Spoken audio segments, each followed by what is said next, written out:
Ladies and gentlemen, and boys and girls, you're watching yet another episode of Eric Lima Shenanigans 1977. It's time for WWE Evolve Event Center, where wrestling action involves the WWE ID prospects, the PC prospects, and indie wrestlers from all over the world. Ladies and gentlemen, and here's the man to bring you the wrestling report and action from the WWE Evolve Event Center, Mr. Eric M. Lima. Thank you very much, Mr. Announcer, sir. Well, hello there, everyone. Welcome to yet another episode of Eric Lima Shenanigans of 1977, episode 2227 of the show. How's it going, everybody? I hope everyone is having a wonderful, blessed... Oh, everybody had a wonderful, blessed day. It's already nighttime. Red Sox won. That was great. Celtics lost. What's up? These are defending NBA champs, man. What, Knicks must have their number or something. I don't know, Stephen A. Smith must have done something to motivate him. I don't know what the heck is going on. But I'll tell you one thing, Celtics better get on the ball, man, or else they ain't going to go for number 19 at this rate. So, don't know what's up. I don't know. I think whenever you're the champion, you got a target on your back, and believe me, you got a bullseye on your back. And there's a lot of bolts that want to strike it, that's for sure. So, that's for sure. Well, enough of the game show references. We got bullseye on Friday, you know. So there's that. Well, we're gonna talk about WWE Evolve. Just to let a little warning. We know some of the released talents that were mentioned, and a couple of them are mentioned, but they made an appearance on Evolve. I'll explain. It was a taped episode. Remember, these were taped before the releases. Okay, just to let you know. All right, if you hear some of the main mention, you'd be like, weren't they released or something? And so, just to let you know, these shows were taped.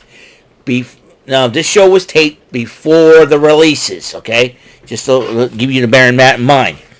As the general manager, aka Prime Minister of Evolve, Stevie Turner kicked off and introduces the new Evolve Men's and Women's Championships. And Stevie Turner mentions three of the ladies: Wendy Chu, Kendall Gray, and Callie Armstrong. And Callie Armstrong, not being the one who wants anybody standing in her way, decided to go after Kendall Gray. But first, however, when the men's title was revealed, Shawn Legacy was mentioned, but Keanu Carver and Harlan Lewis are running their mouths, arguing with each other, saying, "Hey, we want in on this matchup," and then they started brawling. Then Swipe Right and Jackson Drake of the Vanity Project started brawling with Keanu Carver and Harlan Lewis, and then Gallus comes in the ring. And remember, Gallus were the trio that were released by the WWE this past Friday. So remember, these were taped way beforehand, and then they started attacking Carver Lewis. Meanwhile, Callie Armstrong and Kendall Gray went at it, and Callie Armstrong hit Kendall Gray behind the knee.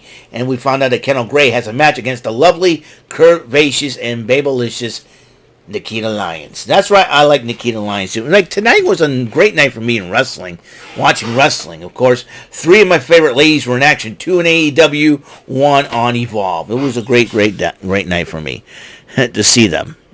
All right. Then Julie Martinez interviews Summer Sorrell as she makes her Evolve debut against the mysterious and very scary Wendy Chu. Nikkita Lyons was talking to Stevie Turner, and then Zeta Steele interrupts them and said, "Hey, I got and then after Zeta Steele says she wants in, and Stevie Turner says how you earn your way around the title, and then around that, and then Nikkita Lyons goes, "I like you, you got heart and all that." I said we do it a collab, and he said, "Well, we'll talk," and they walked away together. That's going to be a scary moment. Nikkita Lyons, part of the Vanity Project, she could be the leader. I'm not so sure. Hey, but whatever. Nikkita Lyons showing a lot of character. That's pretty cool. Summer Sorrell took on Wendy Chu, and Wendy Chu, heck of a matchup until Wendy Chu hit Sorrell with a dirt nap submission hold, and Sorrell tapped out, and Kylie Ray came back and started brawling with Chu, and she's got a new look of anger on her face. Car pulls up. Here comes Lexis King arriving at Evolve, and then Lexis King addresses the Evolve crowd, saying that anybody that wants to get to NXT has my say. Super Shawn Legacy shows up, decided to confront him on this, and challenge him to a matchup, and they both shook hands. And say yeah. So I think Sean Legacy wants to step up against Lexis King. And then Carly Bray was checking on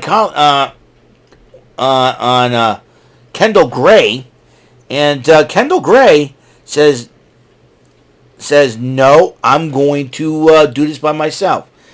She's definitely, despite her knee, she's going to the ring to fight Nikkita Lyons. Don't know how wise that is. Keanu and Harlan were both wanting to find Gallus, and the Turner confronts them backstage. Said, "Hey, you guys want Gallus? You two got to team up. It was either that or nothing." So looks like Stevie Turner knows what she's doing. Draco Knox took on Jackson Drake, and that was another good, decent matchup. Jackson Drake did win the matchup, or as the ladies like to call him, Heartbreak Drake. Ooh. There's only one heartbreak in the WWE, and that's Shawn Michaels' Heartbreak Kid. So anyways, Chewy Martinez sit-down interview with Javier Bernal. Remember, Javier Bernal was one of the released names. Remember, this is a show that was taped. And then as he was talking, it's Gall, not Gal, it's Gall, interrupted them and said, "I'm the only action figure." And then Javier Bernal looks and said, "I think I found my opponent for next week."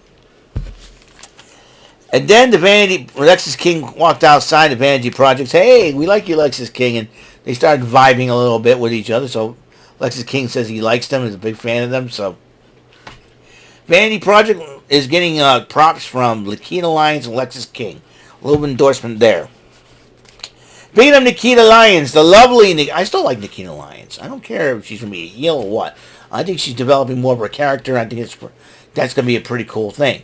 As Nikkita Lyons took on Kendall Gray, and she got a new finishing move called the Yam Slam, when she does her split and her butt lands on her opponent's face. I'm like, I want to get Yam Slammed. Anyways. I'm sorry. A lot of you guys are thinking out there, Eric has done it again. He has lost his freaking mind. I don't want to get roasted by Romy and Gary. He's going to be like, "Oh, he's going to talk about Tony Storm, Harley Cameron, Nikkita Lyons, and Gigi Dolan, and all that." Yeah. Yeah, and Gary looks like John Keister on crack. You know what I'm saying? Anyways, I'm going to roast those two. They like to roast me. Those two, Gary and Romy, are roasting. One of these days, they argue with each other, and I'm going to say, I want a link, I want to get in there, and say, "Do I have to turn this car around, kids?" That's what they're like. Gary and Romy are like the couple of kids in the car. They're like arguing, and you get mom going, "Do I have to turn this car around?" Yeah, Gary and Romy, the Beavis and Butthead of the network community.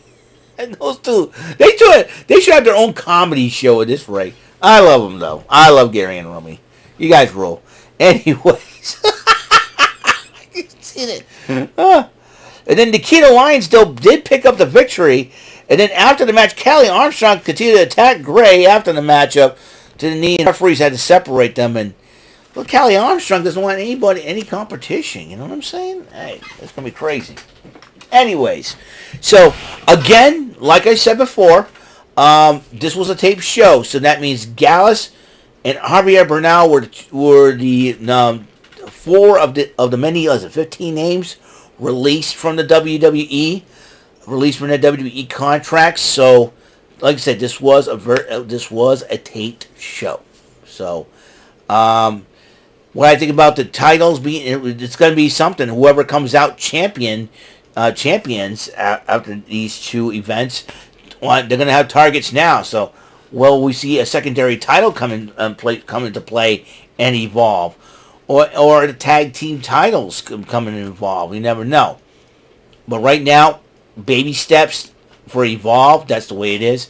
And seeing Lexis King, getting like I said, Lexis King's going to help elevate the younger talent. But Nikkita Lyons is probably going to improve her skills there, and she got the victory over Kendall Gray. So there is that. So I'm really excited. So.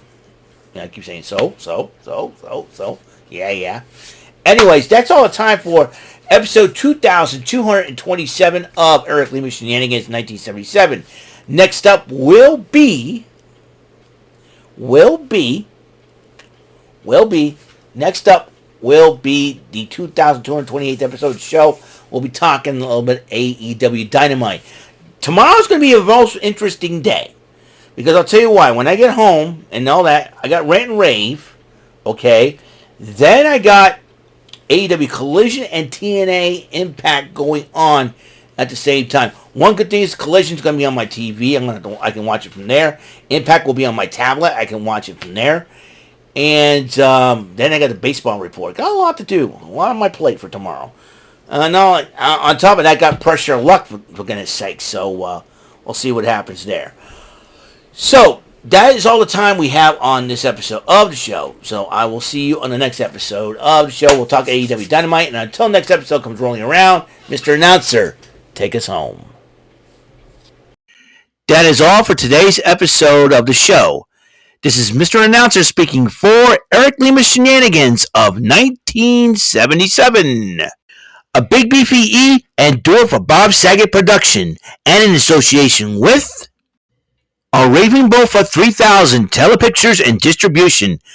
Thank you for watching another episode of Eric Lima Shenanigans of 1977. See you later on the next episode of the show. Goodbye for now.